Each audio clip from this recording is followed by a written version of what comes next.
Good evening. Welcome to tonight's regularly scheduled Faribault School Board meeting. First item will be a call to order, which I just did. Is Mr. Clerk, do we have a quorum?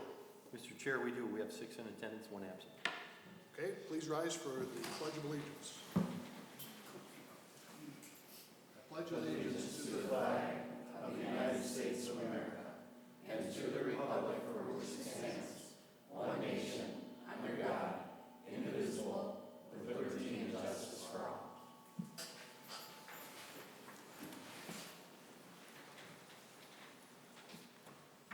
We have a few changes to the agenda that I will read before we vote on approval of the agenda. We will be dropping item 7B7, which is the Associated Comp Advisory Agreement, and we'll be dropping item 7B9, which is the Twin City Security High School Agreement. We'll be adding 7B10, and that is a consideration to increase parking lot fees at the high school from $45 to $50, and to hire Juanita Picasso as our security officer in lieu of the Twin Cities contract. And we are also adding an addendum, and that would be item 9, other matters H, approval of employment agreements, Olivia Sage, early learning coordinator, and Vanna Dinsey, alternative learning center coordinator. Early learning and alternative learning. Okay, with those changes, is there a motion to approve the agenda? So moved. Second. It's been moved and seconded. Any discussion? Hearing none, all those in favor signify by saying aye. Aye. Opposed, same sign. Motion carried 6-0. Community comment. We have community comment tonight.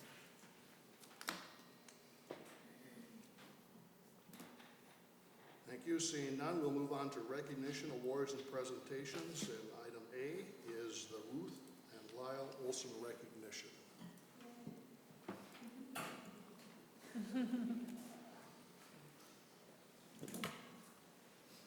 You guys can just stand right over there.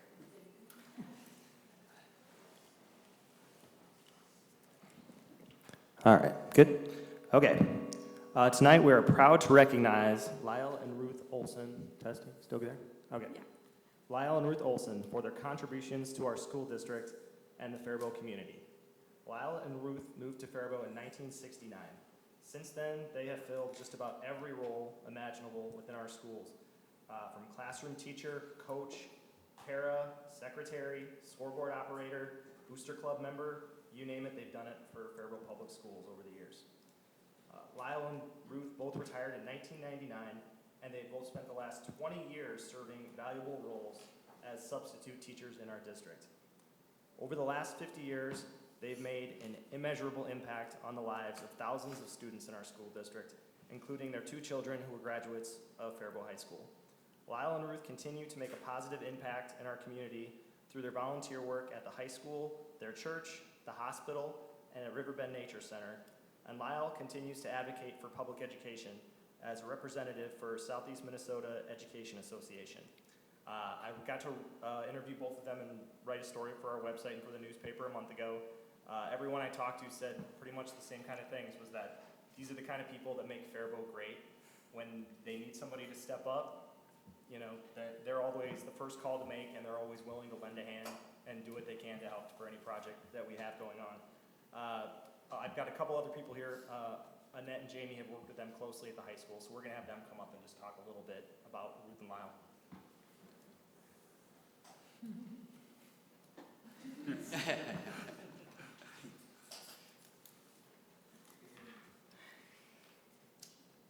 I call my speech what the Olsons mean to me, because they've been through a lot with me in my school years. So to me, the Olsons mean inspiration, dedication, and kindness. They were all of this to me at high school. Without people like the Olsons in my life, I would not be the person I am today. I would have been a totally different person, and certainly would not have graduated from Faribault Senior High School. They have inspired me to become the person I am today, working in special education with students, being dedicated to my job, and teaching the students kindness for other students and other people. When things got tough for me in high school, Ruth and Lyle would say, "You can do it." And guess what? I did. Ruth and Lyle, thank you from the bottom of my heart for instilling these qualities in my life and through high school. I know sometimes I didn't always show it back then, but believe me, you both have made an impact in my life, and you forever will. Thank you.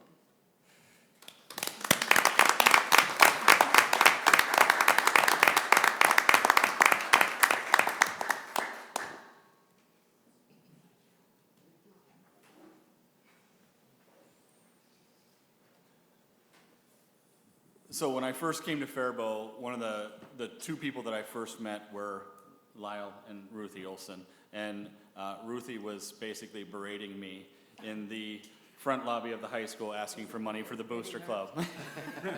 What an unbelievable board member we have. And critiquing my choice of shirts and ties every day. Over the last 6 years, I've gotten to know both of them very well, to the point where I believe my picture actually hangs in your house, doesn't it? Yes. So, and I tell you what, of all the people that I've known, all the community members I've known in different districts throughout my simple, small 20 years in education, these two are the absolute best. They are the best that any community could ask for. They care immensely for their community, immensely for their schools, and have impacted the lives of countless thousands of children. And for that, I say thank you very much.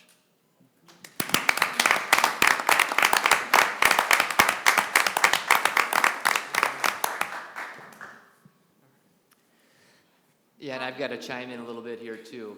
So go ahead.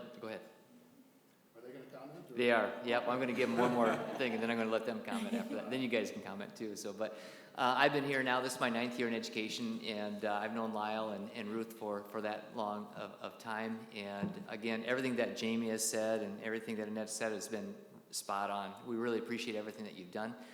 We are going to celebrate a little bit more on Thursday night at 5:30 p.m. So we get a chance, or 6:30, I'm sorry, 6:30 p.m. We get a chance to embarrass Lyle and Ruth again. And we can hopefully see all of you there to celebrate these two and all the things that they've done for the school district. So thank you very much. Oh, it's at Nolan Gym.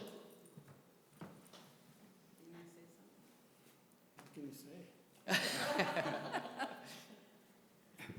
I guess I looked through some of this, and one of the things that I remember is the first principal I had here in town. Even when he retired, he never gave up the thought of what's best for the schools. And that's kind of the philosophy I carry with myself. I'll never get away from it because we wonder who the kids are, who they belong to, and what sports they're in, because we'll follow those all the time, wherever they're at. And I know some of the kids are around already selling those football things or whatever, the cards that are out there, so we support that. And as Ruth's biggest member or whatever of the Booster Club, and she's been on it quite a while. And if they need, sometimes I'll do the grunt work to haul stuff around and get it out. That's no big deal, but again, we have a big heart for what's happened here over the years and see what's happened to our kids, how they've graduated and where they've gone. And like Annette, we encourage some kids. That's where I met them in the classroom, and I always thought, if you can get those kids to believe in themselves, and you pull them aside and talk to them. I know the best ones I had to deal with was probably the motorheads and some of the farm kids, because I related to them.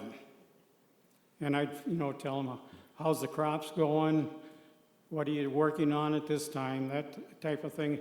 Once you got in there, you never had any problems, because they were always behind you, working with you all the time, or they see you on the street. And we still see some of these kids on the street. And I look at those that stay behind.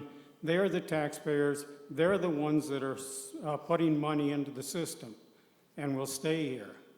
So that's one of the things I do push for, technical education, like the tech school and things like that for someone, because we got to have these people working on cars or whatever else, a lot of the technology. So that's my thing here in Faribault.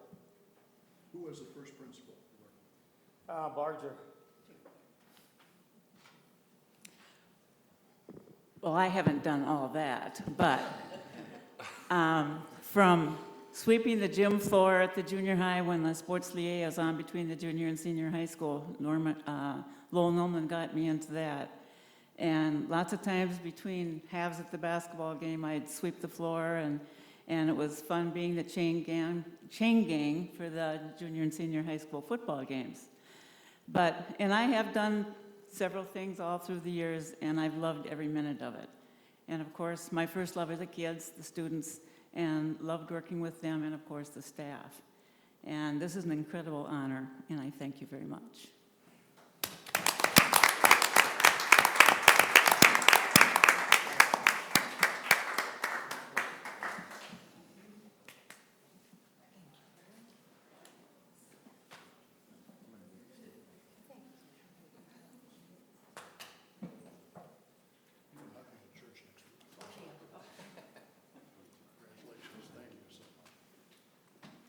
Congratulations, thank you. You guys make me wish I grew up here. Thank you.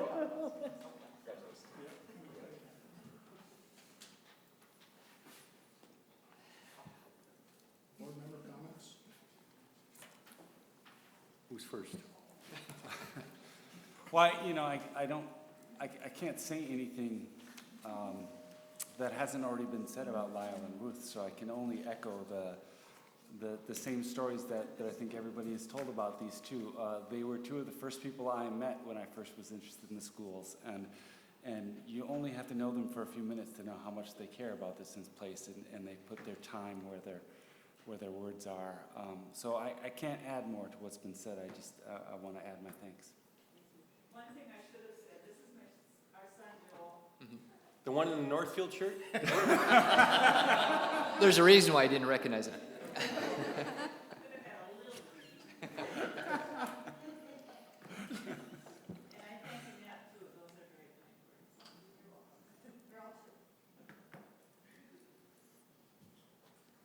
Well, I will just chime in. Of course, Lyle, my wife had you as a teacher way back when, and I can relate to that now that I'm retired also. I have kids like that. But Ruthie, I just want to let you know, as a former middle school football coach, we always fought over who was going to get Ruthie's crew on the chain gang, because we know you were going to be there and on time and do a good job. So, but thank you both. You're the ultimate professionals.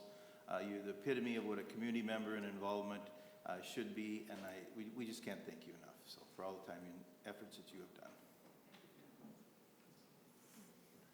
done. I'll just say, I think I met them when I was growing up in school and playing sports, and at times they're like parents. At times they're great friends, great mentors. Mrs. Olson, you're on our Booster Club board ever since we restarted this thing. And the great part is we get to have your husband be joining you at the hip anytime we're somewhere type of thing. And so we appreciate both of your efforts and time and commitment to the students and the staff and the community. And Jamie and Todd, I will tell you that almost every time that I see them, I get a comment about how great the high school staff is and how great the administration is at the high school. So Jamie, to you and your team, they think the world of all of you. And just thank you. If communities had more people like the two of you, it'd be a really, really special place. We do live in a special place, but I can only imagine if we had more and more dedicated like the two of you and followed your leadership. And we won't hold it against your son. That he's just up the road, and that I do have Booster Club shirts in the car that he could have worn in here. But anyways, thank you.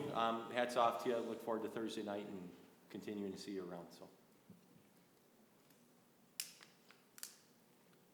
Okay, I'll just add a couple things. Ruthie helped train me as middle school principal in 1993. I know what Jamie's talking about a little bit with help she provided me there, so thank you for that. Ruthie is an Augsburg College Hall of Fame honoree for her athletic skills and the contributions she made there, and we shouldn't forget that.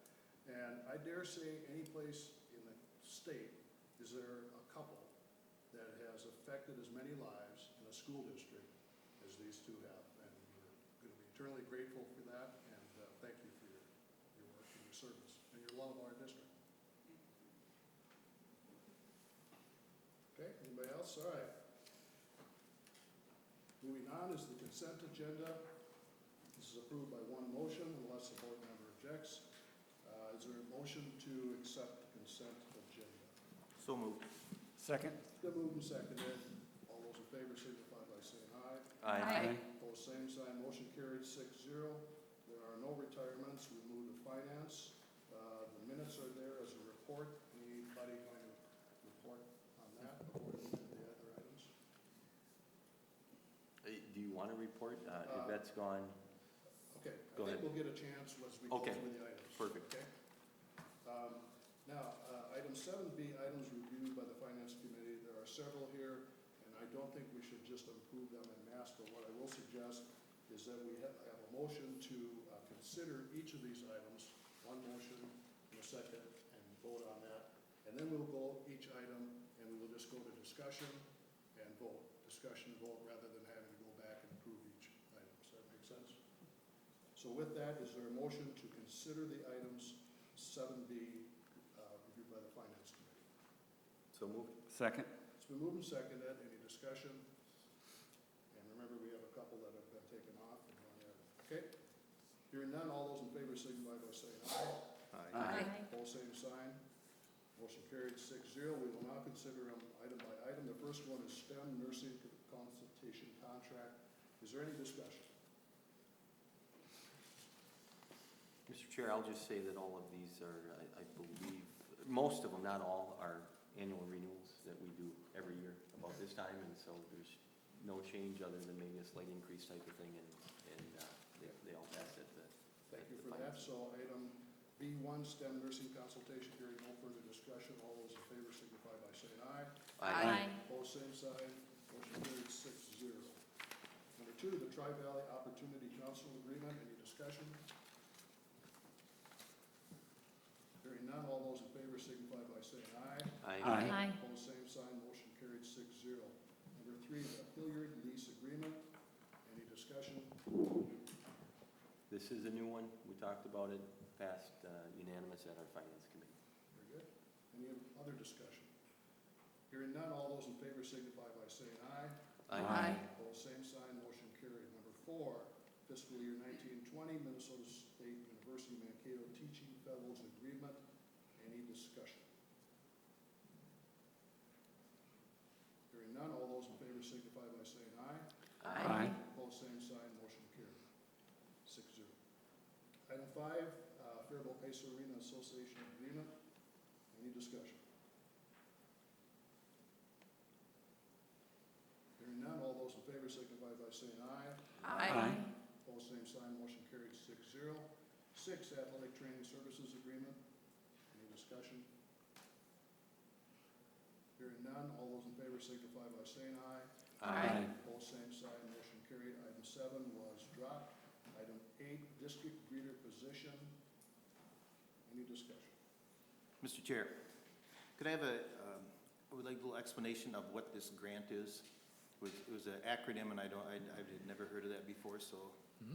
Yeah, so I believe it's the ICAP grant, and this one, I'm probably gonna have Anne Marie come up and talk a little bit about that for you. She'll be able to fill it in. She's been really at the front for this grant. And the grant, just so you know, is kind of secondary to this position. It just helps us free up some dollars that will allow us to hire this district office person. So Anne Marie, you wanna talk a little bit about the grant? Yeah, absolutely. Good evening. The grant is a intervention for college access program through the Minnesota Office of Higher Education. It is to serve students at the high school level through the Check and Connect program, pairing mentors, both our staff and potentially business and community members with students that have academic, attendance, all sorts of different challenges in successfully getting to or graduating from high school, to make sure that they're paired up with a mentor who is checking in with them continuously on grades and attendance and anything kind of to help them support their pathway to success. So did I hear it relates to high school students? Yes. So, but we're hiring a greeter position here at district office? How does, No, How does we're it- offsetting, so Andrew might want to come up too. Yeah, but, I can kind of yep, fill okay. that too. So the grant is, we have a service learning coordinator that we pay out of the general fund. So this grant would offset his salary, and so in turn, free up the general fund dollars. Correct. So that's where the pattern is, Yeah. and then that's why it's secondary. And so we can use some of those resources to help fund this position, which we need because of the voting, we're taking over the voting thank you. piece. So that's how it works. Thank you very Okay. much. That's- Yep. Okay? Thank you. So then also, we have the greeter position the entire year. That's correct. The rationale there? Yep, And not so- just through the levy? Correct. Or December 1 or something like that? Yeah, we just figured that it would be, we didn't know how many people or qualified people would just stay around for a couple of months. So rather than doing full-time for a period of time, we decided to stretch it throughout the entire year so that they would fill for that whole piece. Yep, that's the only rationale for that job. Any further discussion? Hearing none, all those in favor of item number 8, district greeter position, signify by saying aye. Aye. Opposed, same sign, motion carried. Number 9 has been dropped. Number 10, item 10 is consideration to increase parking lot fees at the high school from $45 to $50 and to hire Juanita Picasso as our security officer in lieu of the Twin Cities security contract. Discussion. Hearing none, all those in favor signify by saying aye. Aye. Opposed, same sign, motion carried 6-0. Thank you. Budget items, enrollment, no report, financial report, we have a report. It's in the packet, that's the report. Have we had that before like that? Yeah, it's just, there's no red flags in there. It's very similar to what you've seen before. Yep, everything is pretty much on track. It might be my imagination, but did it look like that report before? Have I just never looked at it? Yeah, Oh, yeah. okay, never mind. we can sit down and visit about that, Mr. Chair. Oh, I just thought it looked different. Okay, Yep. sorry. Okay, item C3, this is a resolution item, and it's gifts and donation. And be it resolved that our school board accepts these following gifts and donations. Number 1, donations for the High School Automotive Technology USA National Auto Contest. Faribault area retired teachers, $130. Harry Brown's LLC, $200. Number 2, donations for the NEST program at Faribault High School. Southern Heights Dental, $250. Our Savior's Lutheran Church, $5,000. Lorelei Weston, 7th grader at Falcon Middle School, school supplies for middle school students valued at $100. City of Faribault, they have given us the Lincoln Warming House. Donations from Affinity Plus Federal Credit Union in Faribault, 15 22-inch computer monitors and several chairs. South Central College Early Childhood Kits valued at $2,800 for Faribault Community School. Faribault Booster Club donations, Summer Speed and Strength Program, $2,600. Middle School Wrestling Room conversion to a multi-purpose room, $20,000. Is there any discussion on, is there a motion to accept these items? Oh, I should have done that first. Okay. So moved. Motion to consider these items. So moved. Second. Okay, I won't read them again. Oh, all those in favor, signify by saying aye. Aye. Opposed, same sign. No, I won't read them again. Is that, Let me ask oh, you- I see. Okay, I was gonna say that's a resolution, but you got that too. Yeah, Yeah, okay. I got it. Is it a good thing that they've given us the warming house? Have you any information from Kane about that? I know we talked about it before, but we will go ahead and investigate that. Okay, should we accept it then? You can wait and table that one out of the motion if you wish. I'm just wondering about, we now then have the duty to keep it up, and what kind of shape it is in, and. It's just a shed. It's got storage in it right now, so it's not much in there. At one time, Do it you was know? used when they had an ice rink there, right? Right, but the But there's parking no lot ice rink there anymore, has right? removed the Yeah. ice rink area. Okay. Anne Marie, our community ed expert, may have some more insight on It it since it's just, by ironically, that, so. Kane texted me earlier and said, I know you've been needing more storage spaces and we got this great deal, can you use it? And I said, as long as the board approves it, absolutely. So it would be used for storage. Well, we have kayaks and we have things that just don't fit anywhere in any of our buildings, so it's been, it'd be, yeah. Is it staying at Lincoln? That's what I don't know. So he and I were going to work out those logistics. Yeah. So I guess I envision, But it it's not doesn't. like the Jefferson one, which No. is used and has to be supervised and maintained. Okay, this Yep. is, okay. It's different, yep. Thank you. Okay, was there any other things you wanted to comment on? Okay, I'll just point out the exceptional contribution by a couple of groups, Our Savior's Lutheran, and then also, once again, the Faribault Booster Club. That's outstanding. Any further comment from board? Just appreciate the generosity also. Okay, this is a resolution. Mr. Clerk, will you call the roll? John Bellingham. Aye. Courtney Cavalier. Aye. John Curry. Aye. Jason Engbrecht. Aye. Carolyn Treadway. Aye. Chad Wolf, aye. Mr. Chair, passes 6-0. Thank you. Other committee reports, Technology Department, Maria?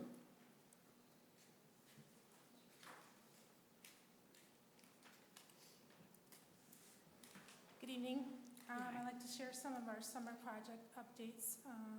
We started with the Gmail migration that we completed early this summer. And since then, we provided G Suite training for our staff, all of our staff.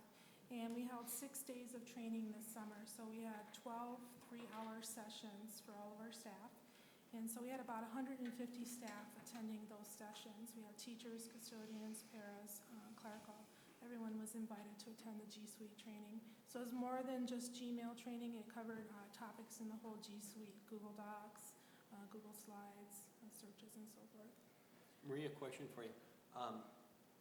Since you're talking G Suite, how long do we have our iPads before you entertain staying on iPads or looking at Chromebooks type of thing? Is that another 2 years or 3 years? We have 1 more year left in our lease. Okay. So at the end of this following year. So we're in our 2nd year of the lease right now. And it's a 3-year. It's a 3-year Okay. lease. Awesome. Mhm. Thank you. We replaced 2 labs at each elementary with 2 30-unit Chromebook carts. And then we also add an additional 30-unit iPad cart for classroom checkout. So it gives our elementaries more mobility now in the classroom and frees up our labs for other projects. And then through our E-rate program this year, we were able to upgrade our battery backup units that run our core systems in all the buildings, so our servers and switches. We replaced all those battery backup units. We also expanded our elementary software integration with the Clever application. And Clever is a program that allows single sign-on into applications. So now students at the elementary can scan a QR code and it logs them into the Clever application. And then it gives them a menu of choices for software. So they can pick one of the curriculum softwares, they can pick Seesaw, which is our new program that we're implementing, and all those programs tie into their user account. So the students don't always have to remember their username and password, it's just a quick login for them into the system. And it works with both the Chromebooks and the iPads. We are implementing Seesaw K through 5 this year.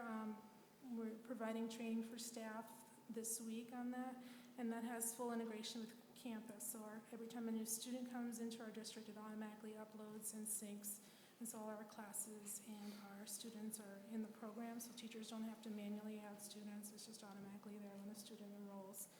And then there's a parent piece that we hope to expand on, and the version that we have now has additional reporting features, so we'll be able to get some parent participation reports and kind of share what the teachers are doing with the program and how many teachers are using it.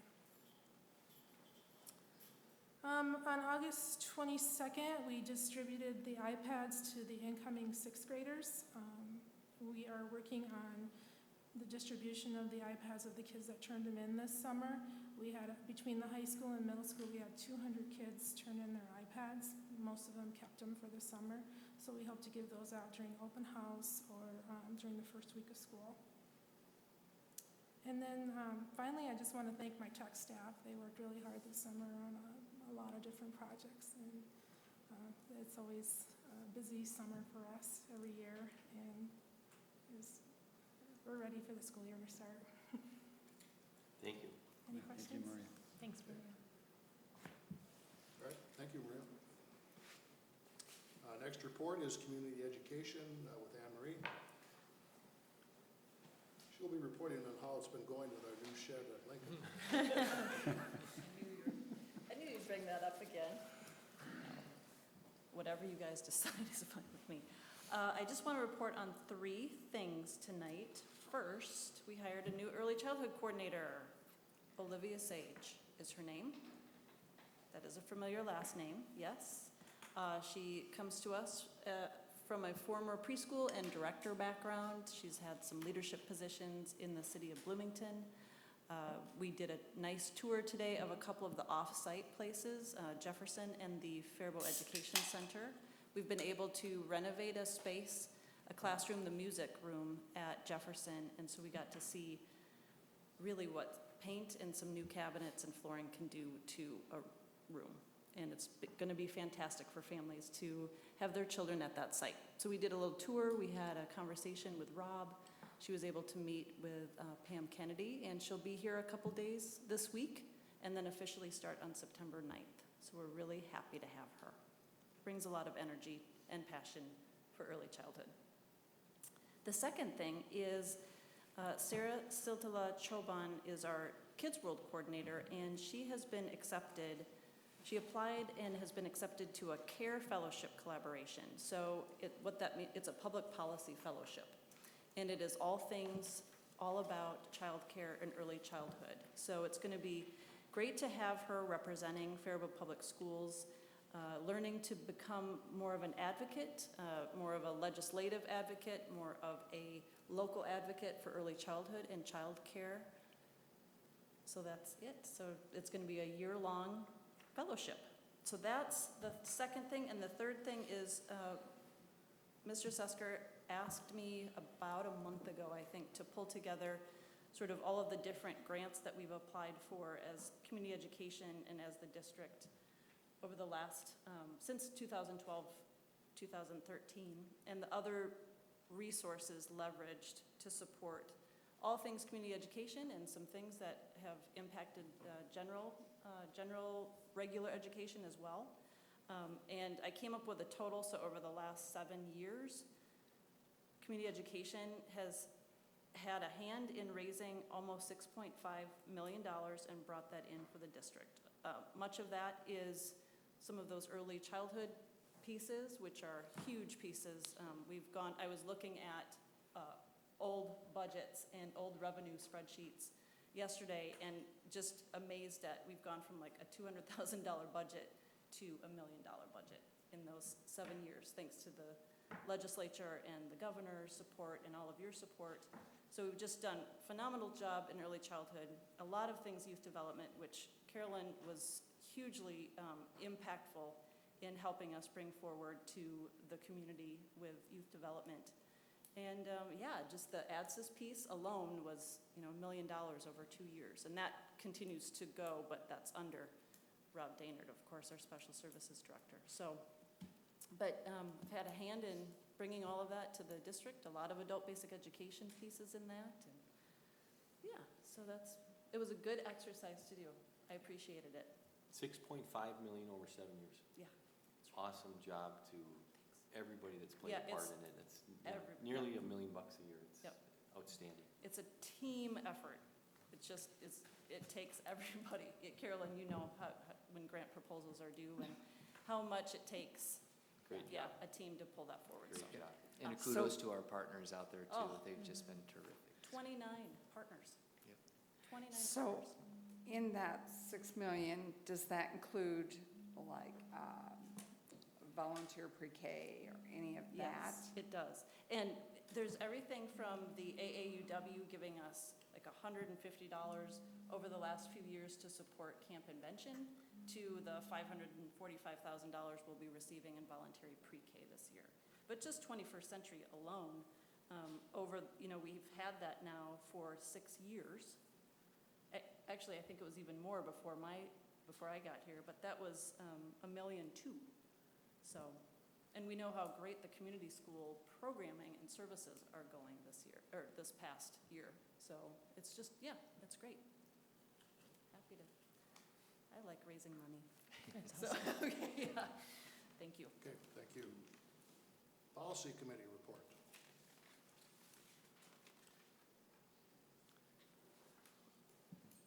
Trying to think who's who's on the policy, you're on the policy committee, aren't you? No. Oh, Carolyn and John, yeah. Yep, that's right, I can't keep track of all you guys. Yep, we just went through some policies and went through just standard, pretty much standard changes, statutes, things like that, that MSBA has taken a look at. They're not listed on the paper agenda, but they are on the electronic one. Yeah. Fund balance policy, a tobacco-free environment, positive school expectations policy, and again, these are just the first reading by the board. We're not expected to take action on it. Can I ask a question on the positive school expectations policy?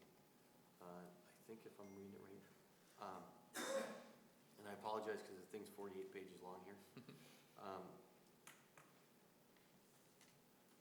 Maybe it's not here, but I think it is. Are we softening our stance on a fair amount of, if I would, bad behavior? Or am I wrong on that? I think where I'm getting at is we're cutting down the minimum days of maybe suspension, and if that's the case, there's probably a reason for it, but is that accurate, or am I wrong in this policy? Is it? And Carolyn, chime in anytime.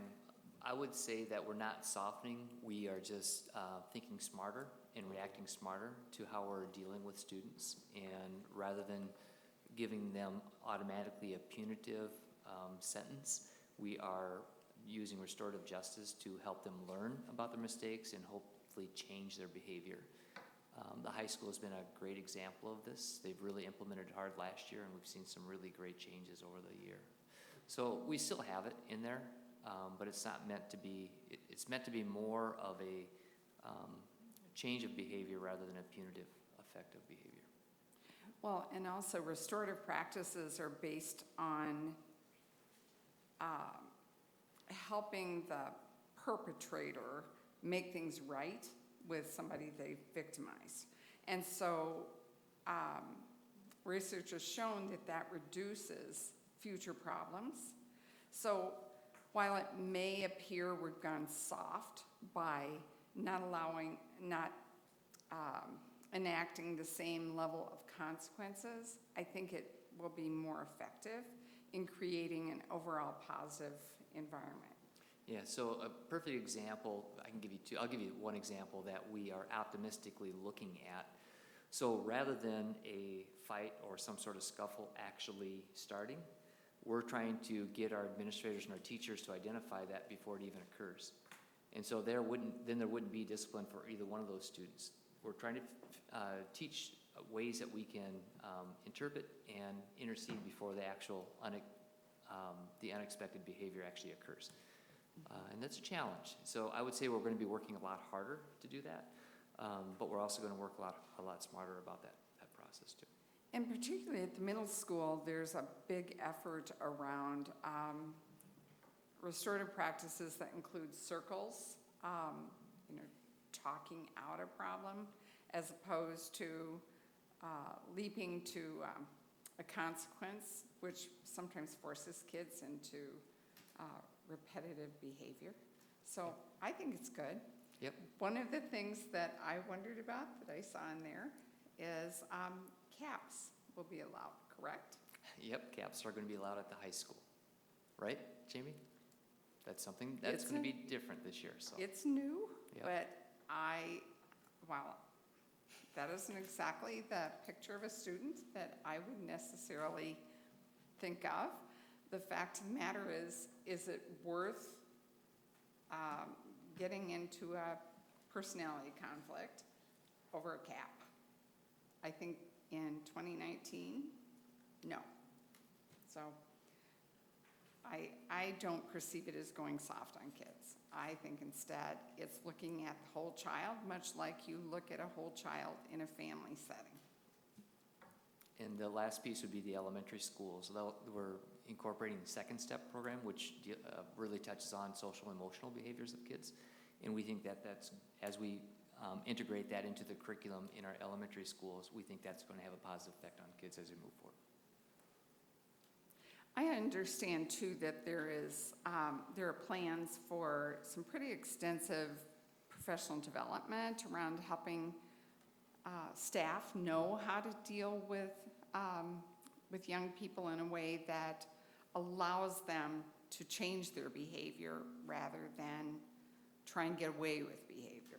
Yeah, there are a lot of strings in this, and one hire was with Sam when we put him as the equity coordinator, and that has a lot of pieces to those components as well. He's going to be part of that professional development to help our staff, all of our staff, understand how we can communicate with kids.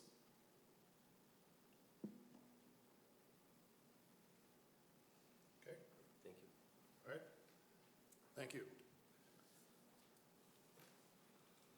Moving on, item 9, other matters, consider approval of the flexible learning plan. Is there a motion to consider this item? So moved. Second? It's been moved and seconded. All those in favor signify by saying aye. Aye. Hi. Opposed, same sign. We need Motion discussion. carries 6-0. Yeah. Oh, yeah. Yep. We Any discussion? have discussion before you vote. Oh, I was voting on accepting the item. Usually you wait till the vote till after the discussion. So you move to accept and a second to accept. Then you You don't discuss. have to vote on it then? Nope, not yet. And then you discuss, then you vote, based on the discussion. Okay, thank you. Yep. Stand corrected. It's funny I forgot that. Okay, anyway, speaking of flexible, That's right. So at the last month, we presented the flexible learning plan procedure document. The document, for the most part, has not changed. So we're looking for approval for that. We've been working on the name and calling them Falcon Days. And Falcon, pulling the F and the L and the C out of it for Falcons Learning and Connecting Days. So taking advantage of that time if we're out for inclement weather. So instead of an e-learning day, it would be a Falcon Day. Yeah, the law itself is an e-learning day. Really, when we looked at it, especially at our elementary level, where they're using Seesaw as part of it, but they're using the activity boards, to call it an e-learning day didn't necessarily equate. Okay, that makes sense. So again, to refresh my memory, an e-learning day would take place after the first 2 Yeah. school days are called, and then is it up to the district to decide when an e-learning day is? Are you gonna, are we gonna piece them, or that? Yeah, we've outlined it within the plan. So correct, the first 2 days, based on the teacher contract, those are 2 days that would be missed, and they're covered by that. So the third snow day, we'll call it a snow day, weather-related, would be the potential for an e-learning day or a Falcon Day. And that would be called, the big piece that we outlined here is that it would need to be called by 6 a.m. in order for it to become one of those days. And then in our broadcast out through announcements, the robocall, through email, it would say whether it was identified as a Falcon Day, and that it will be e-learning that's happening during that day. And we can have up to how many of these per year? We're allowed to have up to 5. Thank you. And what kind of feedback have you had from staff and from families? Staff, we've got a lot of feedback from them in terms of very positive. Gave some feedback. We made a couple of tweaks, but nothing major to the actual procedure. And then from families, we haven't had a chance to get a ton from families. Talking with other communities, they like the ability to have these days and not extend necessarily the school year. And so we have in place to survey parents and families as we go. So when we have that first one, to then survey parents and families right away to ask how did it go, what worked, what didn't work, so we can get some of that immediate feedback. I'll mention that the negotiations committee has met, and we've had some preliminary discussion about this, and it does not appear that it'll be any kind of a problem working with the bargaining units. Yeah. They're accepting this as well, so. Staff will teaching staff will definitely be working on a Falcon Day. Yeah. Yep, absolutely. It's not a day off. Nope. Yeah. Okay, further discussion? Now we can vote. Can I just ask a couple more questions? Are there any changes to this document since we had our working meeting? There are a couple of grammatical pieces that we've changed. Otherwise, the only thing we add is further information for staff on how to get into the voicemail system. Otherwise, nothing else has changed in that document. And then do you foresee that you would be tweaking the program further based on the feedback that you do get from families the first time? I do think that we would. If it's something that's minor enough, we could tweak along the way and make those adjustments. If it was Right. something more major, it probably would look like we'd get through the first year of it and then make some of those adjustments for the next. Okay, that makes sense, but not do it. Not do it, correct. Any further discussion? Hearing none, all those in favor signify by saying aye. Aye. Opposed, same sign, motion carried 6-0. Student handbooks for the middle school, Faribault High School, and Faribault Area Learning Center. Is there a motion to consider these items? So moved. Second? It's been moved and seconded. Discussion.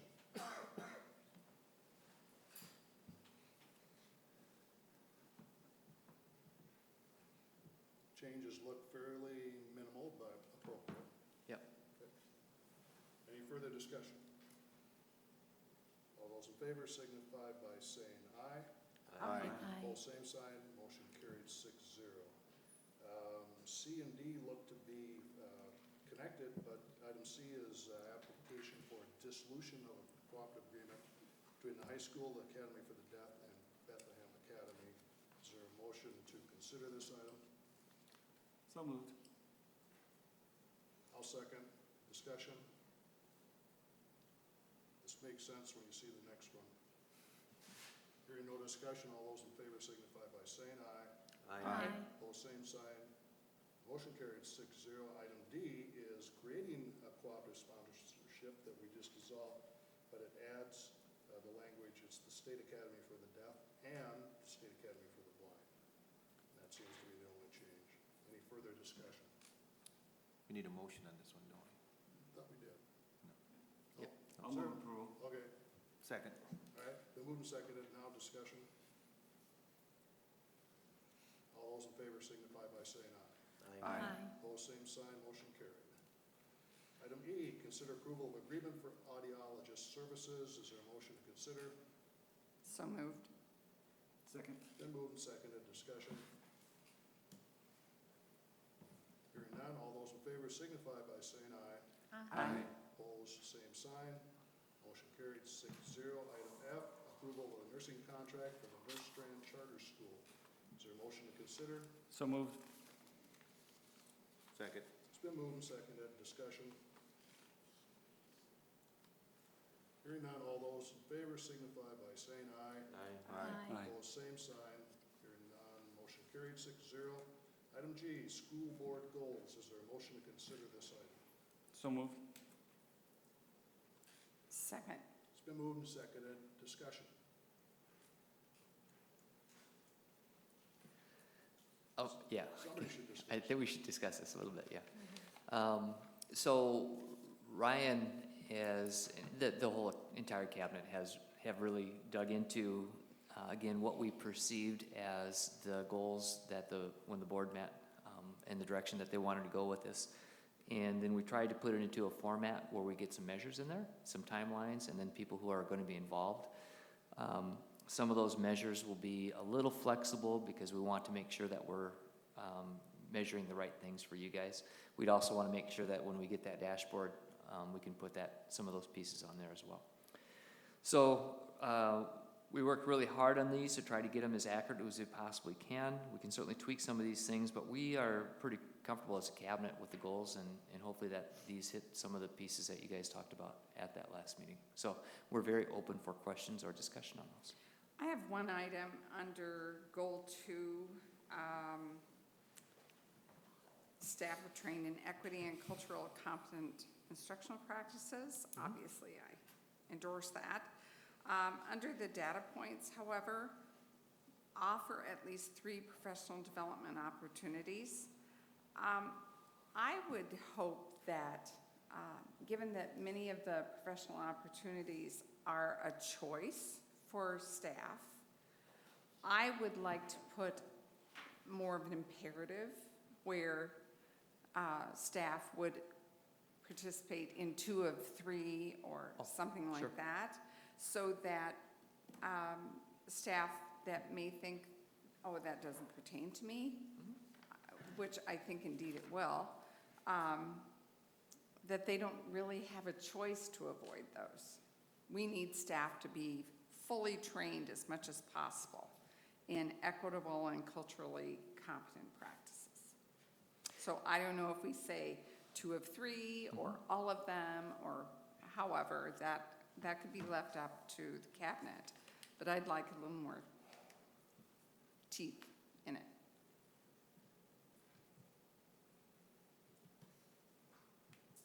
Instead of just the word offer. Mhm.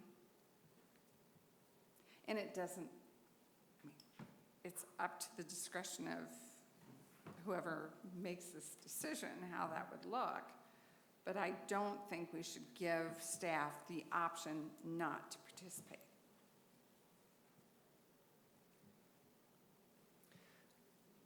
Before we approve it, I'd like to go back to the cabinet to have that discussion, to make sure that it's okay and it's possible to do with that whole thing. So my suggestion would be to hold off on this, if that's what the board wants to. If the board wants to continue, that's fine too, but just so you know, any changes, I want to make sure it goes through the cabinet before we make it definite. So Todd, following up on Carolyn's thoughts there, I don't want to put words in your mouth. You'd like to remove offer and have it be mandated type of thing? Right? And Is that yes. fair? Todd, do you think that we can achieve these by simply offering them and not mandating them? I mean, are we doing enough of sending, a strong enough message to carry that out by not mandating, by just, when I hear offer, I hear it's voluntary, if you will. Hey, we offer 3, but if you don't make it to any of them, kind of whoop-de-doo type of thing. And where if it's more of a requirement, it's going to move the needle a lot more. Yeah, quite honestly, we didn't dig that far into the semantics of it. Okay. So we were just going to offer that. But if you want to go that direction, I'm sure we'd be we just have to figure it out before we can do that. I think Cabinet Member Ryan is suggesting, or getting suggestions from another cabinet member about some language. It would be nice if it's just this item, if we could change this language and adopt these goals, because the next time we would be looking at them formally is a month from now. Yep. The school year starts, so is there some language we could get in there, corrected on this document? We hadn't come up with necessary language in particular, but one of the things that Rob was pointing out is that part of the requirement for their teaching license also is that staff have to have, is it? Cultural competence. Cultural competence, is it 1 or 2 hours? 2 hours. I think it's 2 hours for every renewal they have. And that doesn't necessarily put us into requiring a certain amount for the year. But it is a requirement that they have to have that in order to renew their license. I think this would go above and beyond that. So we're talking probably close to 18 hours of cultural competency training with that language. Right. So how comfortable are you, Ryan, at this point, letting the staff and the principals know that that's what we're going to do? At this moment, I would be uncomfortable in terms of finding that professional development for that amount of hours. Yeah. That's my question is, it's pretty difficult to provide meaningful professional development around equity and cultural competency issues. Many of us have tried it many times in different ways between social justice and cultural competency approaches. So I was wondering if we had an approach in mind or what the strands would look like. I think that's part of bringing on the equity coordinator this year, in terms of what does that look like, what will be the approach, and whether it's strands or whether it's looking at that cultural competence or whether it's looking at responsiveness within the classroom. And I don't know that we have landed on what that will be yet with Sam and his role in looking at that. There is that equity team that is forming and kind of gelled last year, but now they're taking that step further. It is something where we could look at, we have 2 curriculum days and 1 professional or staff development day on the calendar. We could look at doing something that would be staff-wide, but that would would not be near what would be like 18 hours or anything like that.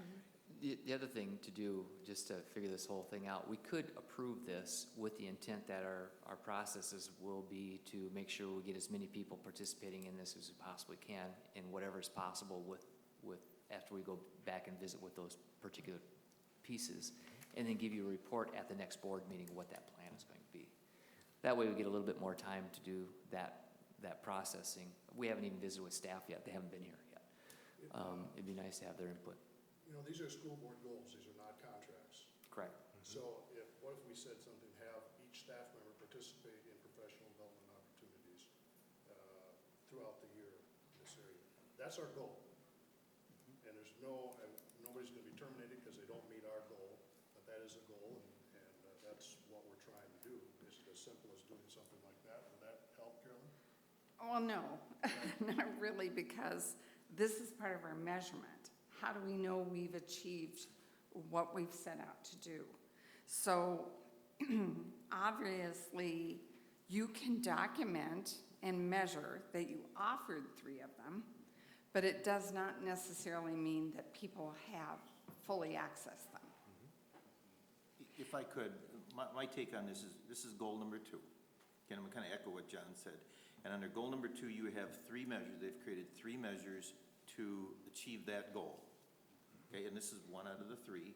And then, because it's the second one, then you have 2 data points or measures of how you're going to measure that one particular measure there. So you could, you know, we're looking at literacy coaching for 80 teachers in the 3rd measure. So personally, I'm comfortable with this because it's going to be a report back. It is a goal, and if you don't achieve that goal, then you monitor, you change and say, okay, do we offer more? Or do we mandate staff then to do that? At this point, I think this is one measure of trying to help achieve the goal. A very important one, don't get me wrong, but I'm looking at the big picture here and it is in part of the teacher preparation and teacher licensure and teacher renewal that you have to have the, competency-based, that training and that. So there was that. So I'm comfortable with it. And I totally understand that. The difficulty is, for me, is that I believe we are making equity and cultural competent practices a keystone of how we're going to move the needle on some of our major issues. And if we can't ensure that the majority of our staff participate in those opportunities, we're not going to get there. Just offering it, so I get it.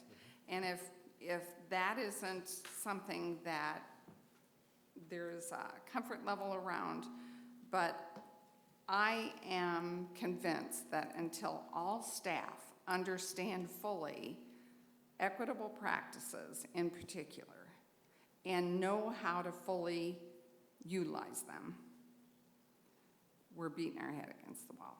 So I think this is fabulous that we would offer 3 of them.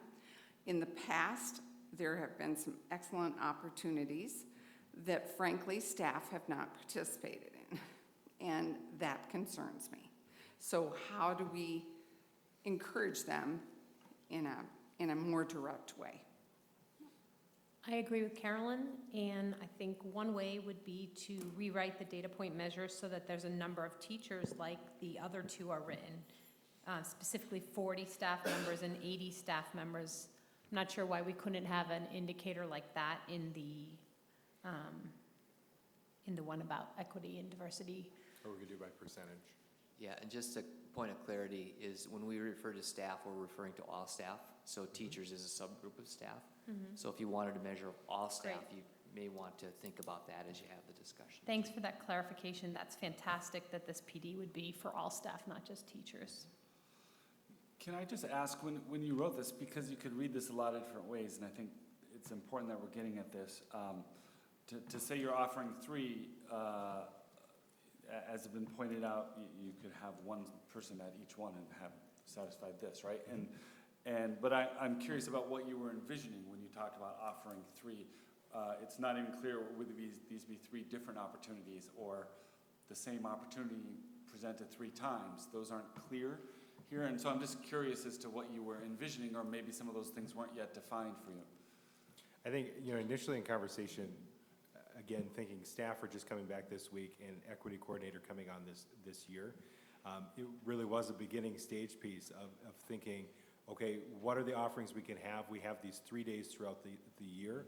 How do we ensure that we have something offered on each of those days? Or some flexibility there in terms of maybe the planning becomes a bigger piece on one of those days in particular, and the number of sessions or the number of offerings that would happen there. So that was the initial thought process, is kind of that beginning stage of what are the offerings around equity or around cultural responsiveness.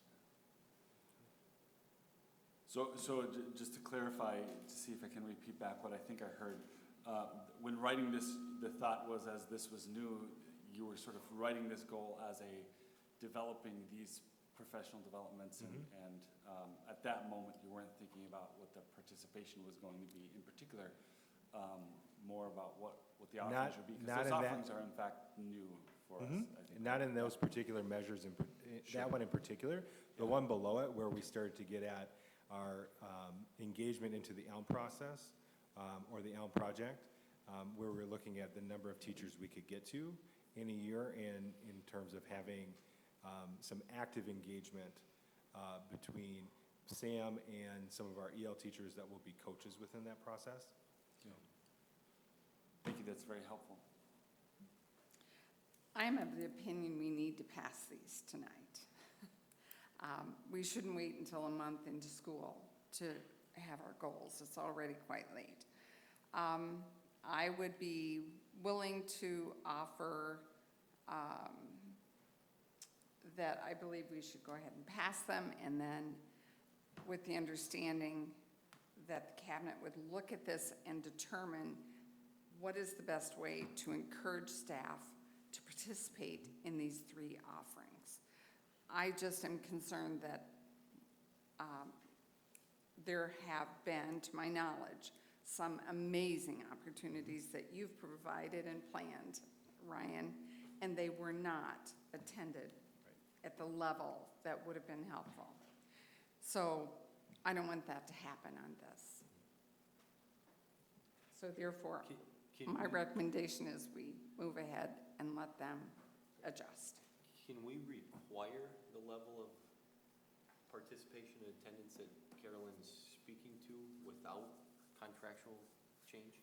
If we arrange the staff development days in a way that gives them, if we dedicate one of our 3 staff development days as an equity day, and all the offerings are about equity, we guarantee everybody's required to attend. They're going to have to pick something. So I think you're hearing it pretty loud and clear from this board of how important that is. And I agree, we need to pass something today to get the ball rolling here. Ryan, can you put all of this together in these data points and our goals in a dashboard? And so that, right, some of these are being reported back to us 3 times, and it'd be really great if it was just ongoing and we could just look at it. And I don't care if you green light, yellow light, red light, or just, how it's going, but it'd be really helpful, I think, at least for me. And then also to be able to measure, even going a little bit deeper in terms of offering at least 3 professional development, like Jason said. So you can offer it, 1 person could attend, we're meeting that goal. I think it'd be great to know, did 5 people attend, did 55 people attend? Did you do it to your 1 of 3 professional development days? And I'll take that even down to the first measurement in goal number 3, survey parents on their experiences. It'd be great if we know if we got feedback from 50 parents the first time, and 150 the second time, and 550 the third time, or however it is. So just my 2 cents. Carolyn, I appreciate your concerns and appreciate your willingness to go forward. And I think if I'm sitting in Ryan's shoes, one of these days is going to have sessions on equity, and there's your 3 choices, and you will be following the expressed concerns of the board. So we'll leave that one as it is. Is there any other discussion on the goals? Can we talk about goal number 1 for a little bit? Sure. I think it's obvious that if the levy, if our referendum passes this fall, we'll be much better positioned to continue to make this a goal for the years to come, and that we'll have the opportunity to have many other measures between the three elementary, middle school, and high school, and that's really exciting, so I hope that. I wanted to ask about eliminating roadblocks for students at FHS. There's only one data point measure. Are there other roadblocks that aren't addressed? That one in particular, we were looking, when we were discussing that, there probably is other places that we will examine and look at, but one in particular, as we ended last spring and kind of through the summer, looking at what our procedures are and bringing students in. You know, when we look at our graduation rate, and we've seen EL being one of our areas in particular where we're low, you know, looking at our EL programming numbers and looking at our proficiency rates, our EL programming is doing quite well. But looking at what are the roadblocks that are stopping our students from graduating. And so us examining both how we bring students in, how we onboard them, but then also how are we finding additional ways for them to get credit. So there's definitely more areas that we can expand within there, but we knew in particular, starting this year, looking at how do we bring in students into our programming, specifically through the transcript and the credits that we accepted. I think one other piece of that too, quite honestly, is the operating levy this fall for those questions that pass. We can establish other goals. They're going to be goals anyways. We have blocks right now for students who are taking music and a foreign language. They cannot take both. And in order to alleviate that block, the operating levy has to pass. So we've limited this because we didn't anticipate, we haven't put that anticipation in there, but these goals can change once the operating levy does pass, because it will have a major impact on those roadblocks for kids. Is there a better term than out-of-country students? Who are out-of-country? It could be new to country students. It's students both, whether they are SLIFE students or are coming, you know, from a refugee camp that are coming, or if there's just students that are coming from another country that are moving here. It encompasses any of those students that are coming in. We're also looking at our procedures for students coming to us from other districts within the United States. So they're not out of country? They're not out of country. New to district students? New to district. That'd be better. We can look at that. We can That's a change good that. idea to change that. Better term? Yeah, I like that term. New to district. Well, an additional roadblock that I hope will be addressed by passage of question 2 on the levy is transportation.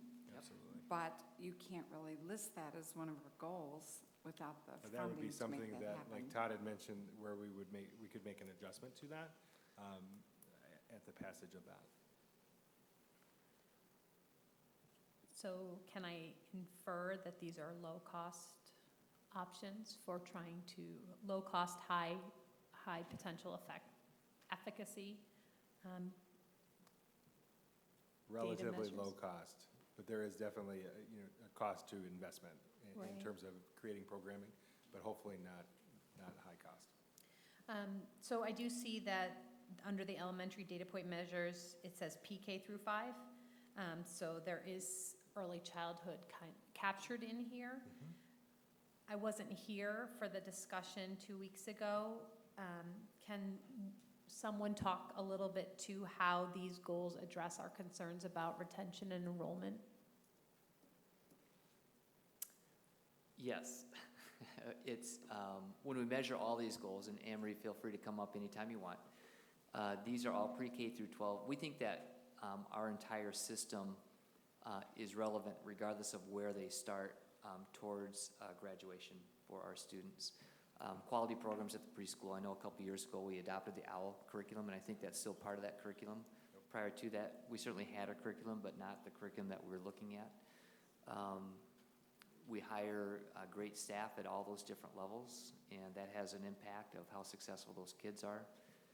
All those pieces have a direct effect to the graduation rate and to our school district. And all of those, as we improve those different areas in learning, we think that it has an impact, maybe not a direct impact. I can say that if we decided to, again, by passing question number 2 for innovative programs, if we were able to create a 6th grade academy or robotics at the elementary school and within our curriculum, that's going to have a positive impact. And you can do that all the way to the preschool programs. So it's hard to put an exact piece in education, but I do know that the quality of the programs at the preschool have a direct correlation, and kindergarten, especially kindergarten, everything you need to know in life is taught at kindergarten, right? They have a huge impact on the success of our kids at the senior high level. So it's indirect, but it's actually direct.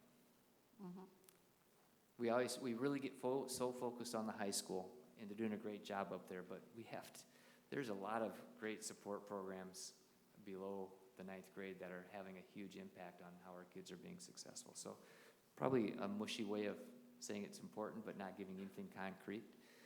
I don't know if Anne Maurice, you have any more to add on that, but that's pretty much where we are. When review additional online course options under the second item under Goal 1, will we be able to capture student participation as a Faribault student if we continue with this goal? Because currently the option is for students to enroll with another school or online program. Yeah, and Jamie's presented on this quite a bit, but the number of students that we have taking online courses because of the schedule or because they couldn't fit it in. And so that's part of that goal, is for us to review that process. And then earlier or last spring, we talked a little bit about what's the possibilities of an online school or online programming, and so it's exploring that further. Okay. Absolutely. Okay, further discussion. If a board wanted to change out of country to new to district, do we have to have a motion to amend this document, or can we just do that with that? We'll just do it right now. Okay. And we'll Is that put fair? it in the minutes for. Right, so that's what we will be approving. Yep, and I'll have Kathy put it in the minutes as that reflects it. Is that fair? Okay, further discussion. I also want to know if we have the middle school staff to accommodate one-to-one conversations with 8th grade students regarding career pathways. And what question is? Do we have adequate staffing to be we do. able to have one-on-one conversations with every 8th grader? Oh yeah, we'll have, yep. And will that be counseling staff? Will it be in advisories? It'll probably be between the principals and the counselors that we have envisioned for that. Those would be the people that we'd probably use Amanda as our social worker too in that capacity. But yeah, that's the goal. Okay. And then also utilize and bring down the high school counselors to help out with that too. I just want to say thanks, Todd, Ryan, team, for putting these together, and cabinet, whoever was involved. I think you took it from our stuff on the wall. Yep. Thank you. Okay, further discussion. I think it's fantastic that customer service is one of the measures for goal number 3. That sounds fantastic. I think we can all get behind that. So I appreciate the language there. I do have a question about goal number 2, and I'm not quite sure how to sort of phrase my question. The goal says, a new question about goal number 2, sorry. Promote Falcon Pride by creating a safe, positive, and nurturing learning environment.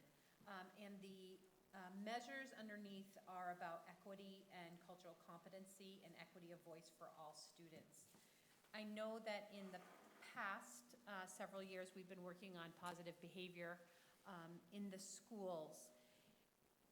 Would you say that this is adding a new set of tools to our toolbox to address these issues, and we're continuing along the work that we've been doing?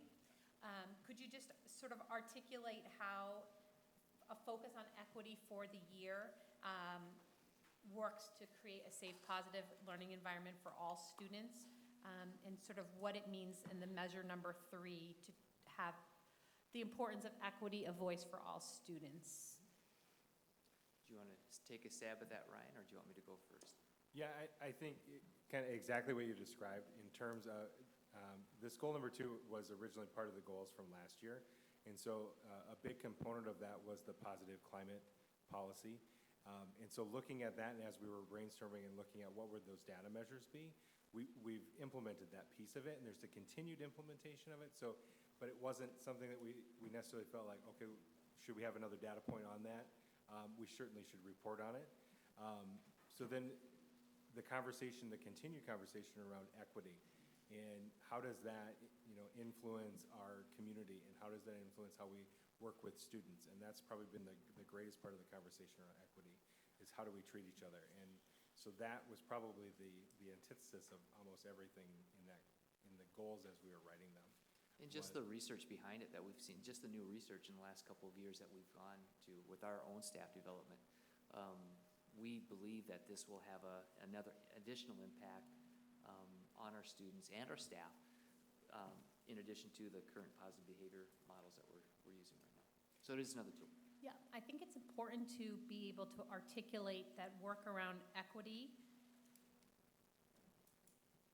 is not just about one group of people, but about supporting all people in a community and making sure that all voices are heard and that all people are treated the way they should be treated and have the opportunity to learn in our community. Further discussion?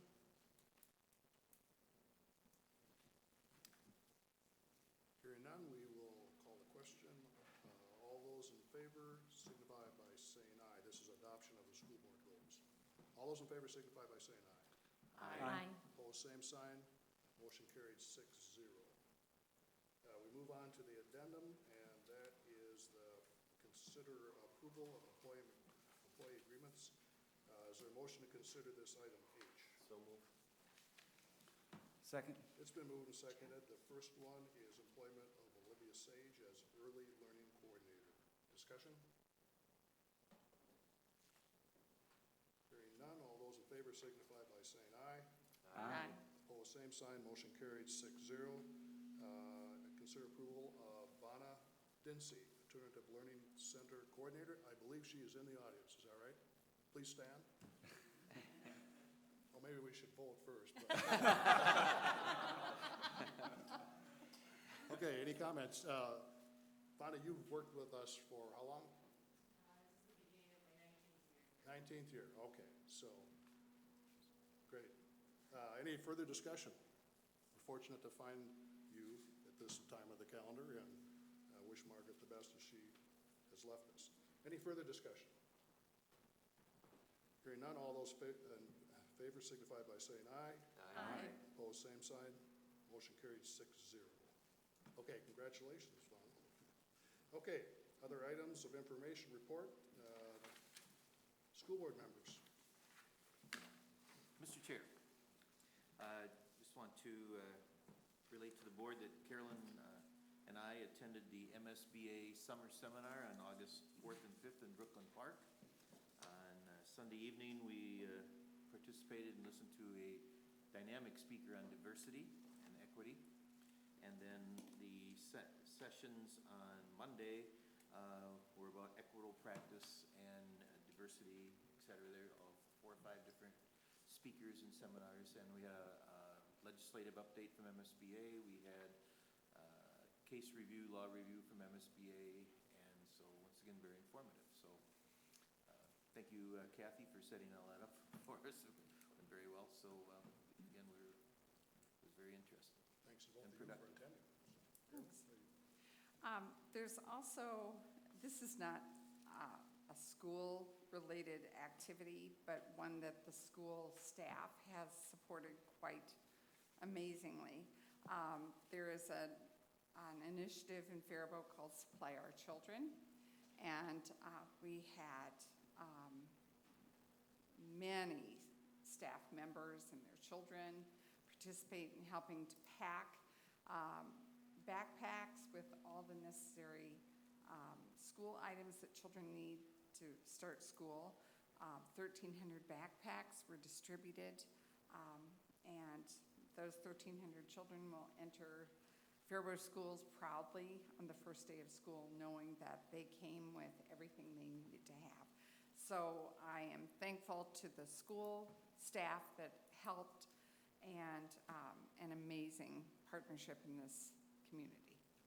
Carolyn, not only thank you to the staff, but the organization that oversees that, the people that do, and somehow that stuff doesn't just end up free, right? So there's a lot of fundraising that goes on with it, and so thank you to those people that do all that work behind the scenes and get it done. It's a great thing. It's pretty amazing to see it come together. There are a lot of people involved. Of course, Martha and Ann really did a nice job of helping lead that whole initiative. So thank you, Carolyn, and thank you everybody else who did participate in that.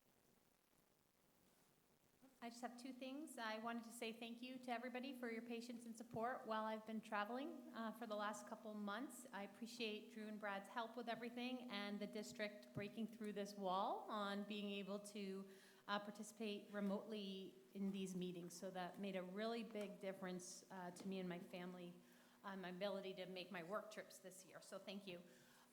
The second thing I just wanted to say, and Misty, maybe you can help out with this, is I came here directly from a Roosevelt PTO meeting where we had a lot of conversation about the difficulty we've been having to facilitate ways for parents to be involved in the PTO.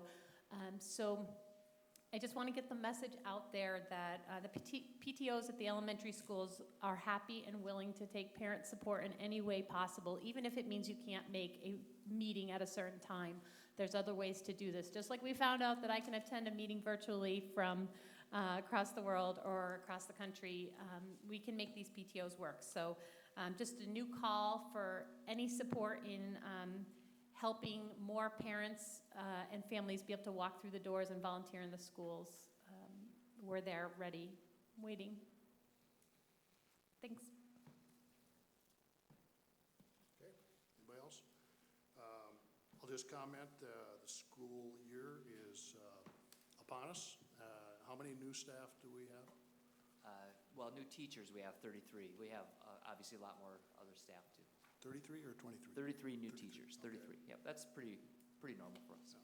And commend you on organizing a bus tour, which was very popular, I understand.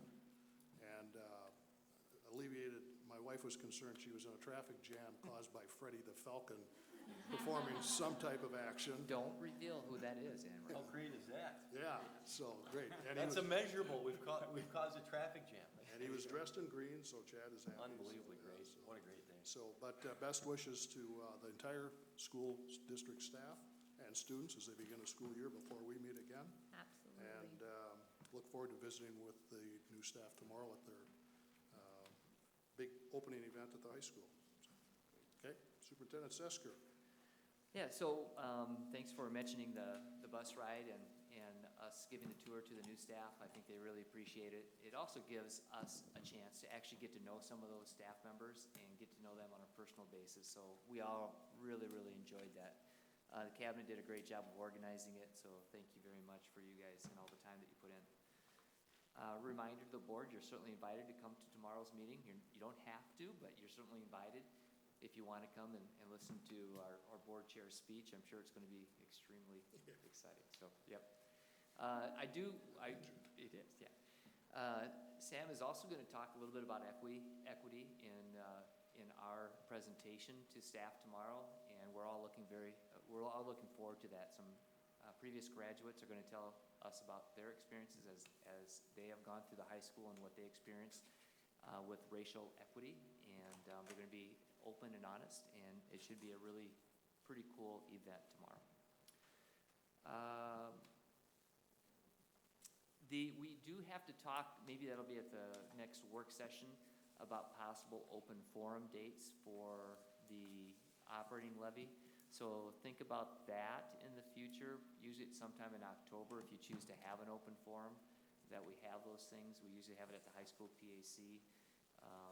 And we can do some things like that. But so put that in your memory banks for the work sessions. Think about a date for 2-hour open forum that you guys will be up on the stage and possibly answering questions from staff, presentation, things like that. So think about that. All right. And then finally, we're all getting busy, ready for kids. I can't tell you enough how hard our staff has worked this summer. you know, we kind of get the, oh, what are you doing this summer? There are no kids in school, you must be taking a couple days off.